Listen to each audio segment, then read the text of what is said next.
بسم اللہ الرحمن الرحیم۔ السلام علیکم ورحمۃ اللہ وبرکاتہ۔ امید ہے آپ لوگ سب خیریت سے ہوں گے۔ آج میں آپ لوگوں کے ساتھ جمعے کے دن کے اوپر بات کروں گا کہ جمعے کا دن اتنا خاص کیوں ہے اور جمعے کی نماز کتنی ضروری ہے، اور جمعے کے دن ایسے کون سے اعمال ہیں جن کو ہمیں کرنا چاہیے۔ مسلمانوں کے لیے جمعے کا دن بہت خاص ہوتا ہے۔ اس کی کچھ وجوہات ہیں کہ جمعے کے دن ہی حضرت آدم علیہ السلام کی تخلیق ہوئی، اور جمعے کے دن کو دنوں کا سردار بھی کہا جاتا ہے، اور جمعے والے دن ہی ہم نماز جمعہ ادا کرتے ہیں۔ جمعے کو عید کا دن بھی کہا گیا ہے، اور اسی طرح قیامت بھی جمعے والے دن قائم ہوگی۔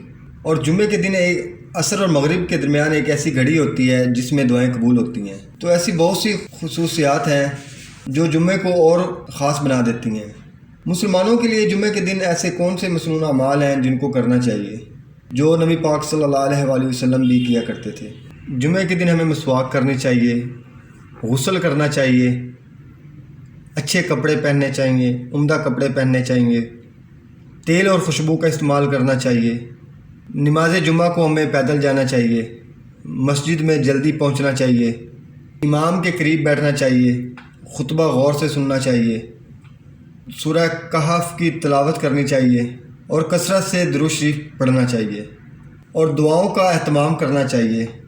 اسی طرح جمعہ کی نماز بھی ہمیں خشوع اور خضوع کے ساتھ ادا کرنی چاہیے، اور دعاؤں کا اہتمام بھی کرنا چاہیے زیادہ سے زیادہ، خاص طور پر عصر اور مغرب کے درمیان دعاؤں کا زیادہ اہتمام کرنا چاہیے، کیونکہ حدیث شریف کا مفہوم ہے عصر اور مغرب کے درمیان دعائیں قبول ہوتی ہیں۔ اس میں ایک ایسی گھڑی ہوتی ہے جس کے اندر اللہ تعالیٰ دعائیں قبول کرتا ہے۔ اور اگر ہم جمعہ کی نماز ان مسنون دعاؤں کی رعایت رکھ کر پڑھیں گے، جیسے غسل کرنا، اچھے کپڑے پہننا، تیل اور خوشبو کا استعمال کرنا، مسجد پیدل جانا، جلدی پہنچنا، درود شریف پڑھنا، خشوع اور خضوع کے ساتھ جمعہ کی نماز ادا کرنا، تو اس طرح اللہ تعالیٰ ہمارے پچھلے ہفتے کے تمام گناہ بھی معاف فرما دیں گے۔